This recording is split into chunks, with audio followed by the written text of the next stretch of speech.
tayo ng pakwan. Watermelon.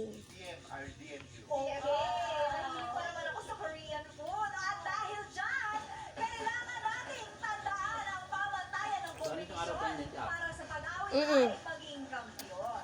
Sila naman ang mga gurong magbibigay ng Nilagyan ko ng asin. ating mga estudyante ay pumasa. Doon siguro sa kape, no? Kaya wala akong panlasa magain. Pandayit ko na ikaw din, ganon.